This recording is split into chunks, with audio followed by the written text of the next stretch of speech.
Did you ever think of buying an electric car, or do you even drive one and think you've actually dodged gas costs? But what if your car battery dies and you're going to be facing a $5,000 to a $15,000 repair bill?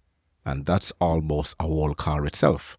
Now, electric vehicles are sold as zero emission rides, and that we're going to love them. But your battery pack can fail, and fast. You need to know the repair risk before you go out and buy one. Now, hit like, subscribe, join our auto community, and we're going to be unpacking what some mechanics won't tell you to help you make a smart choice when buying an electric vehicle. Here is how we repair a high voltage battery.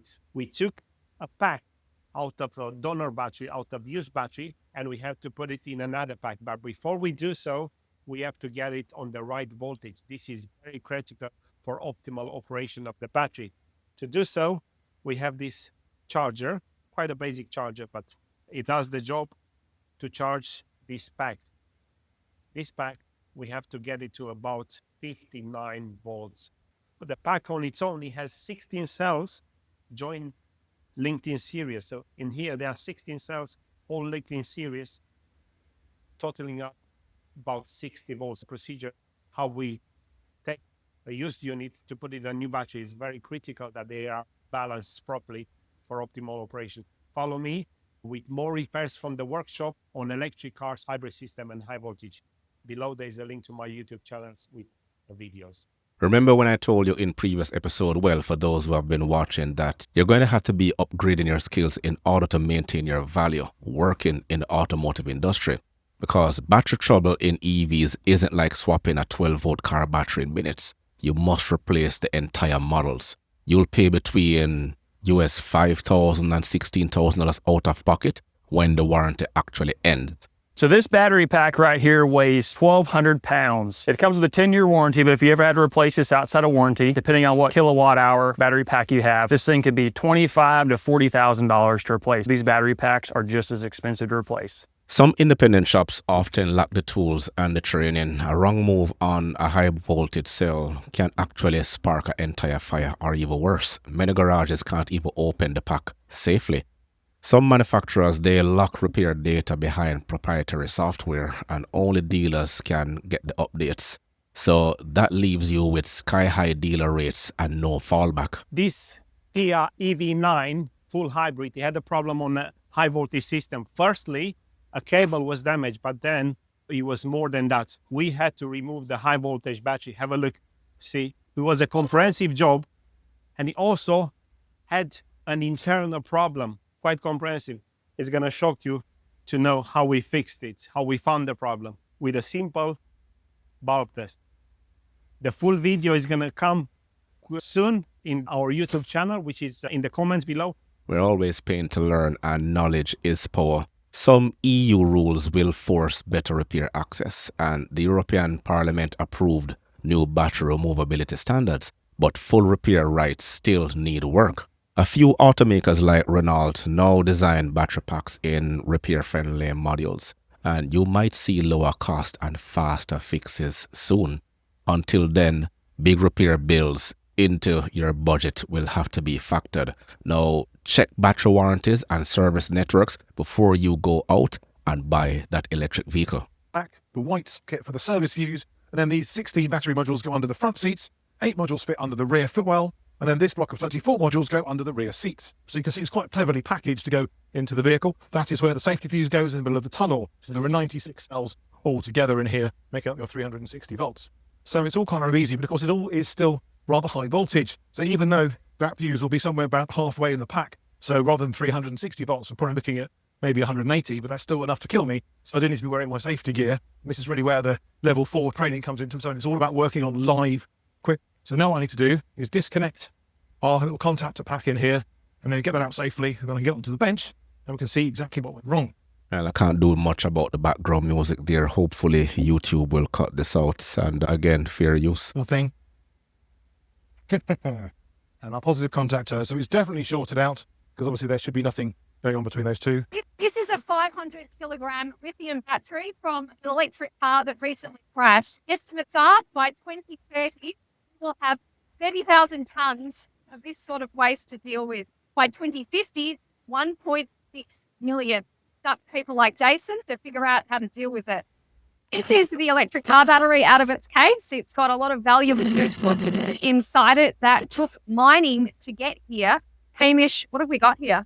So we've got lithium polymer batteries, very similar to like a battery, but much bigger. Why should we care about recycling these? Well, these go into our general waste, just into landfill, fire, health hazards. Again, those chemicals are just going to leach into the environment. Do you think about how much mining went into this and how it would be a waste? In a way, yes. And that's the carbon that they add into the environment. Effectively, what we are doing is we are actually mining, but we're doing above ground mining. These are the banks. Once we take them apart, then you've got 2 separate banks inside there, and then you've got sets of 3.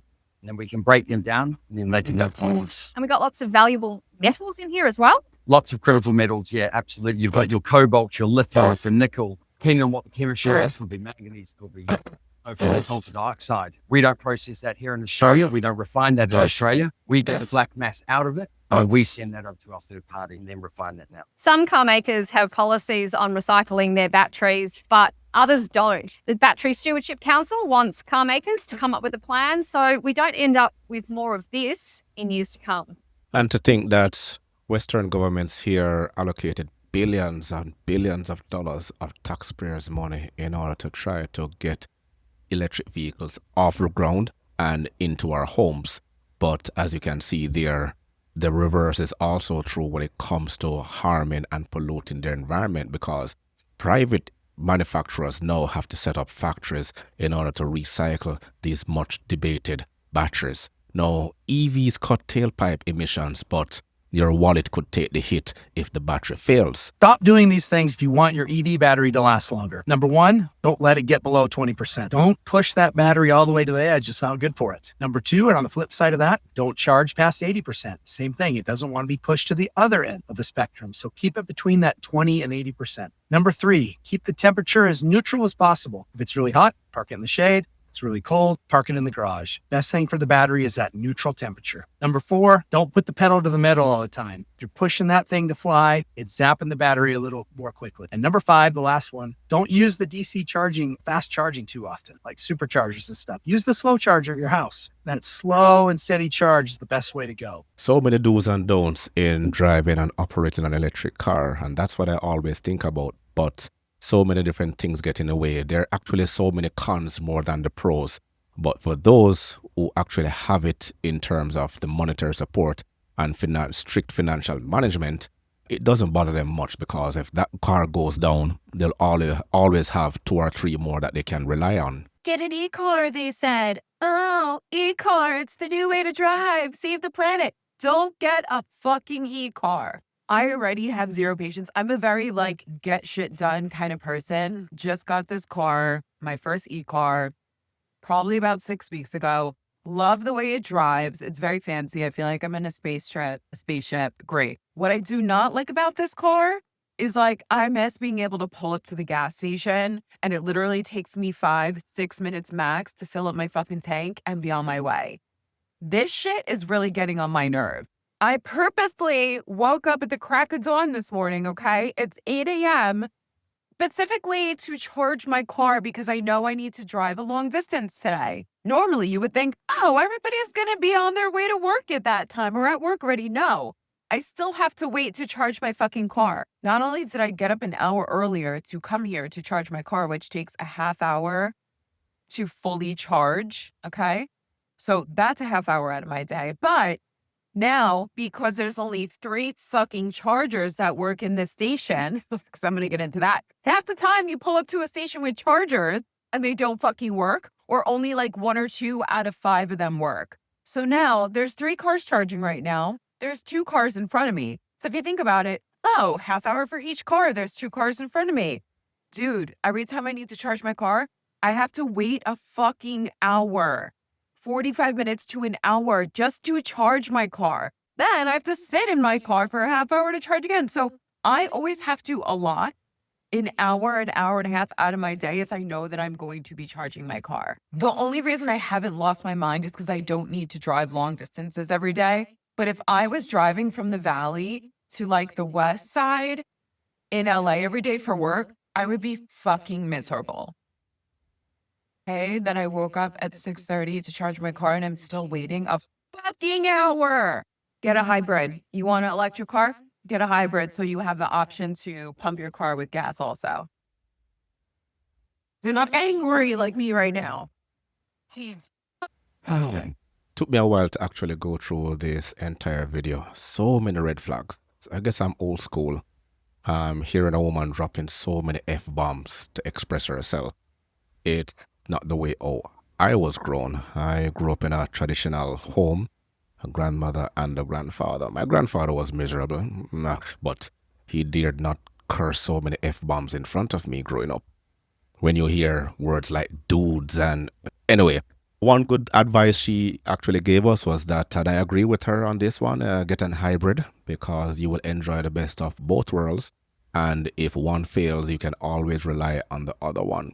And she's just expressing the frustration a lot of EV owners are facing right now, especially for individuals who are living in certain cities where the buildings, the apartments, or the condominiums are much smaller. So it will be a bit more expensive for her or many others to go out and try to install a home charger, which is going to be upwards from $5,000. You're talking about a fast charger or even a trickle charger, depending on the structure and the make of the unit that you reside in, because you're going to have to be getting past those bylaws and permits and everything else that comes with it.